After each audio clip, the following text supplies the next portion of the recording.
네, 황교안 권한대행 모시겠습니다. 어서 오십시오. 네, 안녕하십니까? 어제 그제 그 굉장히 중요한 토론회, 대국민 토론회, 부정선거 관련 대국민 토론회가 있었습니다. 저희가 그 토론회 영상을 오늘 오후 3시에 저희 고성우 TV에서 2시간으로 편집해서 감사합니다. 올려드리려고 하는데 예. 그 영상을 보시면 아시겠지만 어떤 내용들이 진행이 됐는지 좀 우선 요약해서 말씀을 해주시면 좋겠습니다. 우선 이제 새로운 방식으로 진행을 했습니다. 네. 맨 처음을 시연으로부터 시작했습니다. 조슈아라고 잘 아는 분도 아는데 부정선거를 막아내기 위해서 애를 많이 쓰다가 희생을 많이 당한 분이죠. 그 부인도 돌아가시고 젊은 사람인데 이런 희생을 당한 분인데 이분이 이제 여러 시연을 했어요. 깜짝같이 시계는 다 돌아가는데 밑에서 여러 가지 조작을 할 수 있는 이런 것도 시연을 하고 또 이제 그 빳빳한 투표지라고 하는 거 우리가 이제 투표를 하고 나면 어떤 사람들은 나는 뭐 접지 않고 집어넣었다 이런 얘기도 해요. 근데 접지 않고 거기 집어넣어도 접힐 수밖에 없는 게 이게 투표함입니다. 예를 들면 그 투표함을 이제 똑같이 만들어 놓고서 그럼 들어보면 장년이 들기 힘들어요. 굉장히 버겁게 들어야 돼요. 바꿔 말하면 이렇게 많은 종이가 들어가니까 처음 들어간 종이들은 당연히 안 눌릴 수밖에 없죠.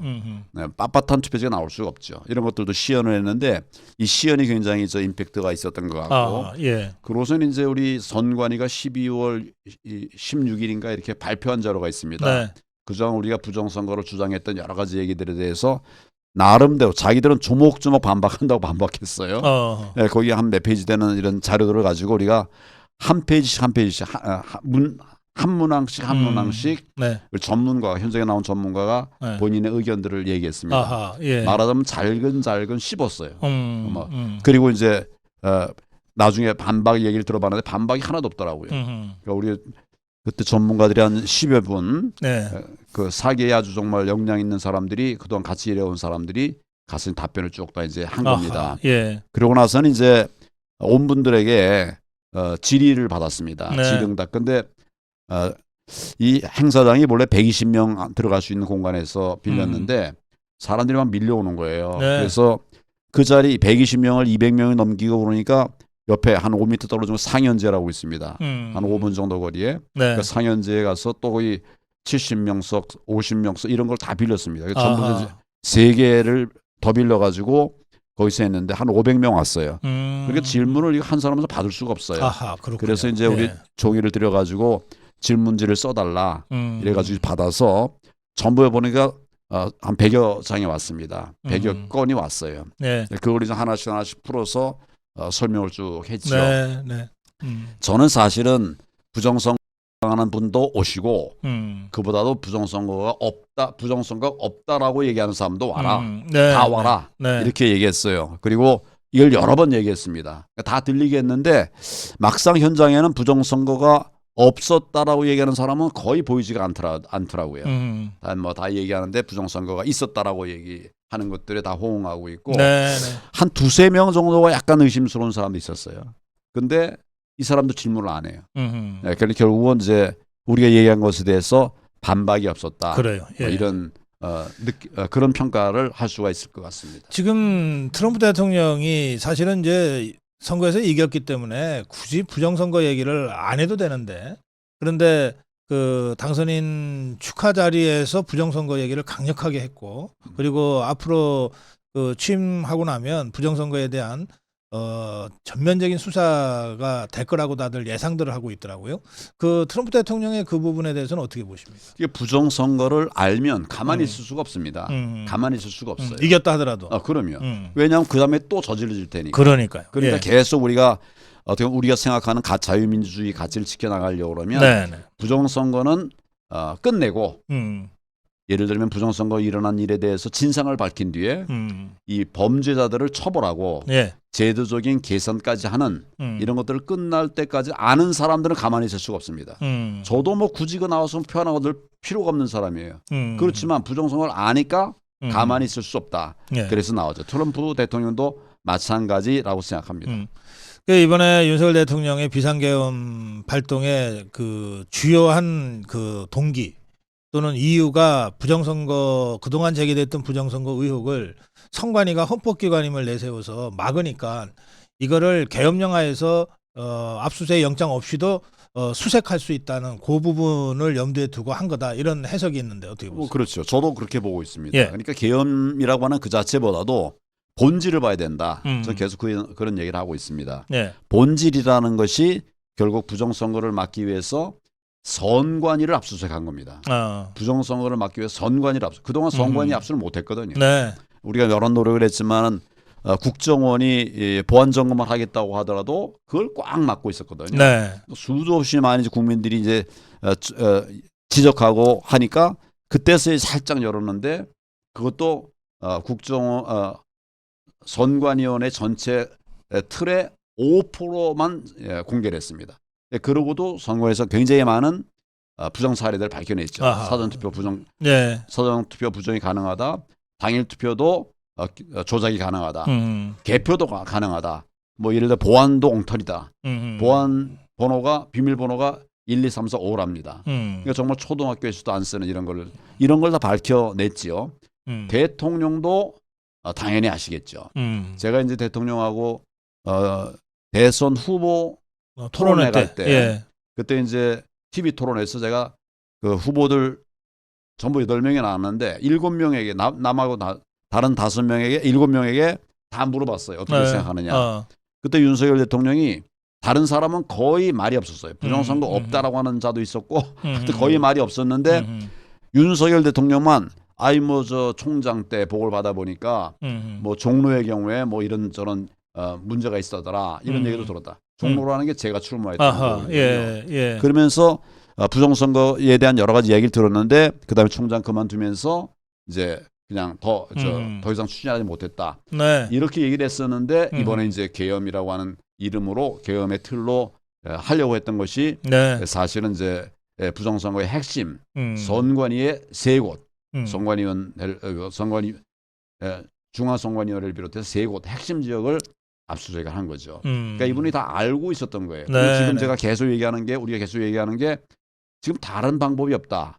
부정선거를 바로 잡아야 국정을 정상화할 수 있다. 네, 이런 얘기를 계속했는데 그 이야기대로 한 겁니다. 그러니까 이거를 계엄이라고 하는 그 이름에 다 뒤씌워가지고 그냥 못됐다 이렇게 할 일이 아니라 그 본질을 보고 대통령께서 그렇게 할 수밖에 없었던 이유는 다 아시지 않습니까? 그렇죠. 원한 민주당이 막아놨기 때문에 이걸 이제 돌파하는 귀한 일들을 했다. 그래서 많은 분들이 맨 처음에는 대통령 계엄 뒤에 뭐 군인 맨 처음에 보니까 국회에 군인 20명이 보이더라고요.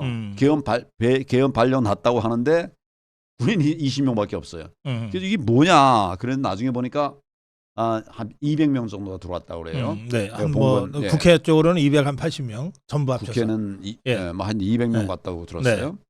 그 나중에 사실은 이제 포인트는 선관위였습니다. 선관위 3개 시설에 297명이 들어갔습니다. 거기에 주력권이 들어갔고 IT 전문가들이 또 30여 명이 들어갔다고 그래요. 그러니까 이것이 이제 이게 본질이다. 저는 이 계엄 사태의 본질이라고 생각합니다. 많은 분들이 궁금해하시는 것 중에 하나가 과연 그때 한 2시간 정도는 시간이 있었으니까 부정선거 증거를 확보했을까? 그리고 확보했다면 그걸 이제 포렌식을 하거나 뭔가를 해서 조사를 하고 있을 텐데 그걸가 잘 진행되고 있을까? 그래서 그 결과가 그 이후에 제대로 국민들한테 알려질 수 있을까? 이 부분을 제일 궁금해하시는데 그 부분은 어떻게 생각하십니까? 제 생각을 말한다면 거기 아까 말씀드린 계엄군 중에서 선관위 3곳에 간 사람들이 한 300명, 297명이라고 하지 않았습니까? 그 사람들이 2-3시간, 길게는 3시간, 또 짧게도 2시간 이상 있었습니다. 뭘 했겠습니까? ICT 전문가들이 가서 뭐 했겠습니까? 그러니까 그 복사 데이터 복사를 하려고 했을 거예요. 근데 많이 없애버렸겠죠. 다 없애버렸겠죠. 그러니까 그 관련된 필요한 일들을 했을 겁니다. 가만히 떠오지 않지 않았겠어요. 또 나머지 부분들에 관해서도 이제 압수할 수 있는 이런 것들을 압수를 했겠죠. 그러면서 이 민주당 이재명 쪽이 급해지니까 막 탄핵을 막 서두른 겁니다. 그렇게 해가지고 막 군인들도 구속하고 막 하니까 국방부 장관이 구속되지 않았습니까? 네. 그러니까 그 밑에 있는 사람들이 일을 할 수가 없게 되겠죠. 아하, 예. 그래서 막혀버렸습니다. 막혔지만 그 두세 시간 동안 해놓은 곳들이 있어요. 이것에 관해서는 당연히 포렌식을 했을 것입니다. 네. 나중에 언젠가 이 자료가 이제 드러날 거예요. 근데 저는 그 포렌식 자료도 중요하지만 그보다 중요한 것은 그동안 우리가 이제 부정선거 증거들을 모아놓은 자료들이 많이 있습니다. 네. 그 중에 하나가 이제 포렌식 자료죠. 그러니까 그 많은 증거들이 있기 때문에 대통령이 나서서 정도했다는 거는 부정선거를 바로잡겠다는 의지의 반영 아니겠습니까? 네. 그 이제 되돌릴 수가 없어요. 부정선거는 밝혀질 것이고 반드시 대한민국은 정상국가로 돌아갈 수 있게 될 것입니다. 국민들이 많은 의혹을 갖고 있는 건 맞아요. 맞는데 지금 방금 내가 전체적인 상황을 말씀드렸습니다. 그러니까 그걸 알고 싶지만 이제는 대통령을 믿고 부정선거 세력들과 함께 자유대한민국을 바로 세우기 위한 그런 노력을 하는 것이 필요하다고 생각합니다. 네. 이 부정선거도 검찰 조직 중에서는 공안부가 다루고 있는 사건이에요. 그렇습니다. 예. 그리고 지금 윤석열 대통령한테 뒤집어 씌운 누명, 이 내란죄도 공안부가 맞습니다. 다루어온 사건입니다. 그래서 같은 검사라도 뭐 강력부나 특수부나 일반 형사 사건 다루는 검사들은 내란죄나 부정선거 관련으로는 사건 자체를 경험해 본 적이 없잖아요. 그렇습니다. 예, 검찰의 특수성이 있습니다. 그런 점에서 이제 황교안 권한대행은 바로 이 공안부에서 쭉 검사 생활을 하셨기 때문에 내란죄도 직접 다뤄봤고 또 수많은 이 부정선거 사건도 다뤄봤고 그러지 않았습니까? 그렇습니다. 네. 이석기 사건이 네. 바로 내란 사건이었습니다. 예. 그걸 이제 우리 수사해서 기소해서 다 유죄받고 네. 징역형을 9년인가를 받았는데 네. 7년째인가 나왔어요. 문재인 정부가 그냥 석방해 준 거죠. 네. 네. 그래서 내란해봤고 선거 사범에 대해서는 제가 1987년부터 공안부에 있으면서 네. 계속 많이 다뤄왔죠. 제가 처음에 이제 87년도에 공안부에 갈 때도 13대 총선이 있었기 때문에 그 인력 보강 차원에서 갔습니다. 가서 계속 있었기 때문에 평생을 했기 때문에 부정선거를 보고도 가만히 있을 수는 없죠. 아무리 표가 되니 아니 안 되니 이래 해도 제가 보고 가만히 있을 수 없어서 나서서 얘기를 하고 있는 겁니다. 네. 자, 그래서 이제 부정선거에 대해서 이제 쭉 말씀하셨고 또 그동안 한 5년 가까이 이제 부방대를 이끌면서 부정선거에 대한 문제 제기를 해서 여기에 이르기까지 만드셨어요. 이제 그와 동시에 내란죄 관련해서 지금 탄핵 심판에서 내란죄를 빼겠다는 거 아닙니까? 뺀 거예요, 이미. 예. 이 문제는 어떻게 보십니까? 말도 안 되는 짓을 한 거죠. 우선 네. 내란이 안 됩니다. 내란이 안 돼요. 내란이라는 것은 국헌을 문란할 첫째 목적으로, 둘째 폭동한 것. 이게 이제 내란죄거든요. 네. 국헌을 문란할 목적으로, 이 목적이 없으면 무슨 일을 해도 내란이 아닙니다. 네, 다른 죄로는 처벌을 해도 폭력이나 그렇죠. 그러나 내란으로는 적용이 안 된다. 왜냐하면 내란은 목적범 잘 모르시는데 뭘 할 목적으로 한 경우만 얘기하는 거예요. 예를 들어서 사람을 때렸다. 폭행이죠. 폭행입니다. 그러나 내란 목적으로 하게 되면 이 폭행이 아니라 이제 내란이 될 수 있는 거죠. 그러니까 이 목적범이라는 게 굉장히 중요합니다. 근데 지금 그 내란죄는 딱 법에 있어요. 국헌을 문란할 목적으로. 그 대통령이 국헌 아닙니까? 대통령 자체가 국헌이죠. 그렇죠. 거의 국헌이라고 봐야 되는데 자기가 자기를 망가뜨린다? 이게 무슨 논리적으로 불가능합니다. 그러니까 나는 윤석열 대통령에 대해서는 내란죄가 성립되지 않는다. 목적이 없다. 이 점을 분명히 아셔야 돼요. 목적. 그 둘째로 그런 목적을 가졌다 하더라도 가지지도 않았지만 가졌다 하더라도 폭동한 것이거든요. 폭동. 폭동이라는 게 뭐 몇 대 때리고 뭐 사람 밀려 들어가 이래서 폭동이 아닙니다. 군인이 들어갔다고 폭동입니까? 군인이 여기저기 많이 들어가는데 그게 다 폭동이에요? 말도 안 되는 거죠. 근데 결국은 내란죄가 안 되는 겁니다. 뒤집어 씌운 거라고 생각하고요. 이걸 가지고서 탄핵을 하겠다고 하니까 정말 말도 안 되는데 더더구나 또 탄핵 소추한 뒤에 민주당 쪽에서 그 내란을 빼버렸어요. 탄핵 사유 중에서.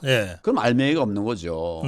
그러니까 탄핵이라는 그 자체가 무효가 돼야 된다고 생각하고 만약 추진하려고 그러면 재의결을 해야 되죠. 네. 이 상태로는 안 된다. 네, 이런 생각. 그러면 재의결을 하려면 우선 헌법재판소에서 각하해야 되겠네요. 이건 사건 성립이 안 된다. 그렇죠. 예. 하고 끝내버리는 게 각하 아닙니까? 그렇죠. 예. 그래서 지금 각하해야 된다는 주장 아닙니까? 그죠? 맞습니다. 예, 각하한 다음에 그래도 탄핵하고 싶으면 다시 재의결해라. 그렇죠. 예, 다른 사유로 이제 그 얘기입니다. 자, 그런가 하면 지금 그 공수처가 이 내란죄 혐의로 지금 윤석열 대통령에 대한 체포영장을 발부받았어요. 서부지법으로부터. 그래서 이걸 가지고 1차 시도했다가 실패하니까 2차 영장 받아가지고서 무슨 경찰 특공대를 투입하니 무슨 경찰 헬기를 투입하니 온갖 협박과 공갈을 하면서 공포 분위기를 조성하고 있는데 이 상황에 대해서는 어떻게 생각하십니까? 정말 황당합니다. 황망하기도 하고요. 네. 이 공수처의 지금 이 사태와 관련된 조치들 이거는 너무나 잘못한 것이 많습니다. 네. 제가 하나하나 말씀을 드리겠습니다. 네. 첫째는 공수처에는 내란죄 수사권이 없습니다. 네. 수사권이 없으니까 뭐 직권남용이니 이런 걸 붙여가지고 그래서 이제 내란죄를 같이 묶어서 이제 탄핵을 하겠다고 하는 거예요. 예를 들면 네. 길 가다가 껌 하나 뱉었다. 이걸 가지고서 나중에 이제 이게 문제되니까 살인죄로 엮였다는 거예요. 말이 안 되잖아요. 네. 뭐 직권남용 그거하고 내란이 우선 비중이 서로 비교가 안 되는 거 아닙니까? 네. 그러니까 그게 있다고 해서 내란죄 이거 절차가 우선 아주 내용 자체가 우선 잘못됐고 네. 둘째는 윤 대통령의 계엄령 선포 이거는 아까 말씀드린 것처럼 내란죄가 아닙니다. 네. 그러니까 본질이 없어지고 그리고 자기들도 우리가 스스로 이제 처리를 한 거죠. 셋째는 체포영장이 나오지 않게 생겼으니까 판사까지 바꿨어요. 난 쇼핑했다고 그러는데 판사 네. 쇼핑을 했습니다. 네. 그래가지고 본래는 중앙지법이 관할로 돼 있습니다. 법에는 아하. 공수처의 사건은 중앙지법에 기소한다고 돼 있어요. 네. 딱 돼 있어요. 다만 이러이러한 특별한 경우에만 이제 다른 데도 할 수 있다 이건데 지금 여기는 관할이 명확하게 중앙지검으로 돼 있고 네. 여기다 서울에 있는데 네. 근데 그걸 서부지법으로 골라서 간 거죠. 골라서. 서부지법에 자기들이 마음에 드는 아마 영장 전담 판사가 있었나 보죠. 아하. 또 아니나 다를까 그 사람이 이상한 판단을 해버리지 않았습니까? 네. 이런 것들이 묶여져서 결국 했기 때문에 절차도 너무나 명백하게 잘못됐다. 넷째는 아까 얘기한 담당 판사 영장을 발부하면서 형사소송법 110조, 111조 적용을 예외로 한다 이렇게 했어요. 네. 판사가 법에 나와 있는 것을 예외로 한대요. 적용을 예외로 한대요. 지가 법 위에 있다는 얘기죠. 아하. 법이 최우선입니다. 네. 법에 따라서 재판하는 겁니다. 법에 따라서 재판해야 되는데 재판부가 법을 넘어서 재판한다면 이건 벌써 잘못된 재판이죠. 난 네. 이런 판결은 듣도 보도 못했습니다. 제가 법조인 40년 넘게 했는데 듣도 보도 못했어요. 그리고 국회 탄핵소추위원 측에서 결국 아까 말씀드린 대로 이래서 이제 탄핵을 철회해버렸죠. 네. 내란죄를. 그 내란죄를 철회해버렸죠. 뭐 자기 마음대로 이제 한다는 거죠. 이건 안 되는 거고요. 여섯째는 현직 대통령에 대해서 체포영장을 발부한다. 그것도 꼼수로 발부한다. 나라 망신입니다. 만약 그런 일이 있어도 해서는 안 되는데 네. 나라 망신을 시키고 있는 거죠. 체포라고 하는 거는 증거인멸에 우려가 있다. 도주의 우려가 있다. 이럴 때만 하는 거 아닙니까? 네. 우선 대통령이 도주하겠습니까? 어디로 도주해요? 지금 뭡니까? 주변에 그 시민들이 가득 차 있는데 그다음에 증거인멸에 우려가 있다. 그 안에서 해봐야 아까 포렌식 하겠다고 하면 다 되는 거 아닙니까? 지금 대통령은 숨길 데가 없어요.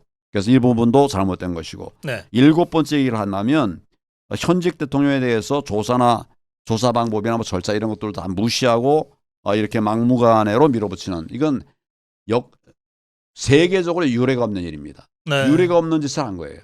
이래서 공수처는 저는 이제는 그냥 둬서는 안 되는 조직이다. 해체해야 되는 조직이다. 이래 생각합니다. 공수처가 이번에 한 모든 짓들이 다 잘못된 것이고 하나하나 아마 국민들에게 좀 막갑하시게 이런 행태다라고 하는 걸 고발하지 않을 수가 없습니다. 예. 자, 이런 상황에서도 윤석열 대통령 지지율이 뭐 급상승하고 있습니다. 40%를 넘었고 42.4%까지 맞습니다. 오늘 예. 발표가 됐는데 왜 이렇다고 보십니까? 결국 국민들이 깨어나신 거죠. 아. 예, 그냥 듣기 좋은 말 이걸 듣고서 그냥 가만히 있었거나 또는 뭐 나쁠 거 없네 이렇게 생각하시는 국민들이 이제 깨어난 거죠. 네. 저 말대로 가다 보면 우리는 사회주의 국가로 갑니다. 공산주의 국가로 갑니다. 그렇게 해서는 안 된다 하는 것들이 이제 아시게 된 거죠. 그래서 대통령을 지켜야. 어쨌거나 좀 마음에 안 들어도 대통령이 마음에 안 들어도 대통령은 임기제 아닙니까? 임기가 5년입니다. 끝나고 나서 우리가 심판할 수는 있어요. 그 뒤에 끝난 다음에 잘했다 못했다 평가할 수 있고 지금까지 다 그렇게 왔죠. 다 그렇게 한 건 아니지만 중간에 뭐 좌파들이 많이 망가뜨렸지만 그것이 정상입니다. 대통령 임기 놔두고 중간에 탄핵한다는 것은 말이 안 되고 그러다 보니까 억지로 무리한 탄핵을 하게 되고 그 탄핵의 이유가 뭐냐? 이재명 지키기다. 저는 이런 생각을 합니다. 네. 지금 이재명 항소심 재판 1심에서는 유죄가 났죠. 징역 1년에 집행유예 2년. 근데 항소를 했어요. 항소한 기간도 최근에 이제 법원에서 발표한 바에 대법원에서 발표한 바에 의하면 633 원칙. 네. 1심은 6개월, 2심은 3개월, 3심도 3개월 이렇게 좀 발표했습니다. 네. 얼마 전에 발표했어요. 대법원장이 발표했는데 이거 거짓말 하겠습니까? 그러면 이제 2심이니까 3개월 남았습니다. 벌써 반이 지났어요. 반이 지났고. 이제 한 달 좀 지나고 나면 3개월이 다 지납니다. 그 전에 해야 되는데 어떻게 하든 이걸 비틀어 가지고 재판이 지연될 수 있게 하려고 이러고 있어요. 네. 그러나 이제는 안 됩니다. 대법원장이 발표했잖아요. 대법원이 그런 방침을 발표했단 말이에요. 그러니까 그대로 하려고 할 거예요. 쉽게 그 3개월 초과 안 할 것 같습니다. 그게 제 기억으로는 2월 15일입니다. 네. 2월 15일 전에 재판을 해야 돼요. 그러니까 급하죠. 그래서 별별 짓 다 하고 있는 거죠. 예. 마지막 질문 드릴게요. 이제 우리 광화문 그 태극기 애국 세력 또 지금 한남동 관저 앞에서 그 불법영장 그 집행 저지를 위한 한남동 대첩을 지금 우리 자유파 국민들이 하고 있는데 그 황교안 대표 권한대행도 부방대를 이끌면서 사실은 이제 장외에서 자유파 투쟁과 활동을 해온 것 아닙니까? 그 정부 주사파들이 이런 자유파 국민들과 자유파 유튜브들을 끊임없이 극우라고 프레임 씌워서 매도하고 그래왔어요. 뭐 좌파, 종북 주사파들이 저러는 거야 저것들의 그 상투적 수법이다 하고 그냥 당당하게 나가면 되는데 국민의힘 안에서도 끊임없이 자유파 국민들을 매도하고 폄하하고 폄훼하고 극우라고 거리를 두려고 그러고 했던 움직임들이 그동안 있었잖아요. 그러니까 황교안 권한대행도 이제 극우 중에 한 사람으로 이제 그렇습니까? 몰려서 예. 이렇게 점잖은 사람이 극우예요? 국민의힘한테 지금 한 말씀 하신다면요. 할 말 많습니다. 그런 여러 말씀하세요. 우선 저는 우파 중에 극우가 있었으면 좋겠어요. 극우가 정말 있었으면 좋겠어요. 극자는 아무 때나 붙이는 게 아닙니다. 폭력을 수반할 때, 네. 그럴 때 극자를 붙이는 거예요. 그것이 일상화됐을 때 이걸 극자라고 하는 겁니다. 극이라고 하는 겁니다. 근데 우리는 지금 폭력 어떻게 보면 그렇게 했으면 좋겠다 싶은데도 안 해요. 네. 폭력 안 하고 법대로 지키고 있습니다. 그러니까 네. 얼마나 힘든 싸움을 하고 있는 겁니까? 이게 우파거든요. 네. 우리가 집회할 때는 폭력 없습니다. 불법 없습니다. 아주 사소한 뭐가 있을지 모르겠지만 전체적으로는 폭력도 없고 불법도 없어요.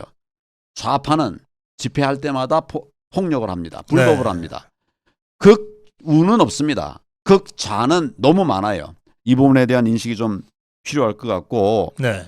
그다음에 좌파 우파 이런 부분에 관해서도 나는 사실은 지금 우리 좌파를 자칭하는 이자들은 종북 세력입니다. 종북 세력이죠. 북한을 쫓아가는 종북 세력입니다. 네. 그걸 뭐 좋게 말을 해서 좌파라고 말을 하는데 저는 뭐 좌파라는 말 거의 쓰지 않아요. 종북 종북 세력. 종북 예. 세력이죠. 종북 주사파. 예, 그럼요. 그리고 주사파라고 하는 것도 이제 우리 젊은 사람들에게는 제가 주사파라고 하는 걸 아냐 물어보면 몰라요. 아하. 이거 네. 우리 어른들이 젊은이들에게 이제 이런 것도 좀 얘기를 해줘야 될 것 같아요. 네. 근데 들으면 좀 잔소리가 되지 않게 하려면 맛있는 거 사주면서 이렇게 얘기를 해야 될 것 같고요. 정말 지금 위기입니다. 대위기인데 힘들고 어려운 상황인데 그런데 다양한 게 있습니다. 뭐냐면 우리 우파가 이제 깨어나고 있다. 깨어나고 네, 있다. 네, 네. 아까 말씀드린 것처럼 광화문에도 많은 사람들이 모이고 또 한남동에도 많은 구민들이 모입니다. 어제 아침에도 저기 강남 한남역 부근에 네. 가보니까 굉장히 많은 분들이 아침부터 일찍부터 그럼요. 나와 있어요. 예. 그래서 대통령 지키겠다고 하고 있습니다. 나는 대통령 지키는 일 쉽지 않더라도 반드시 막아내야 되고 또 우리 우파 애국 세력들이 막아낼 것이라고 이렇게 생각을 합니다. 저도 앞장서서 정말 말 그대로 이제는 목숨 걸고 전쟁을 해야 될 상황이라고 생각합니다. 국민 여러분 함께해 주시기 바랍니다. 예, 고맙습니다. 예, 마무리 말씀까지 잘 들었습니다. 아까 쭉 설명을 하셨는데 지난 1월 6일 오후 2시에 프레스센터에서 있었던 부정선거 대토론회 굉장히 중요한 토론회가 있었고 거기서 부정선거가 정말로 어떻게 이루어졌는지 그리고 선관위가 그동안 없었다고 부정선거 없었다고 강변해 왔는데 그런 선관위 주장이 얼마나 잘못된 것인지를 조목조목 반증하는 그런 토론회가 있어서 저희들이 그 토론 영상은 2시간으로 편집을 해서 오늘 오후 3시에 저희 고성호 TV에서 틀어드리겠습니다. 예, 황교안 권한대행과 함께 했습니다. 여기서 인사드리겠습니다. 고맙습니다. 감사합니다. 네.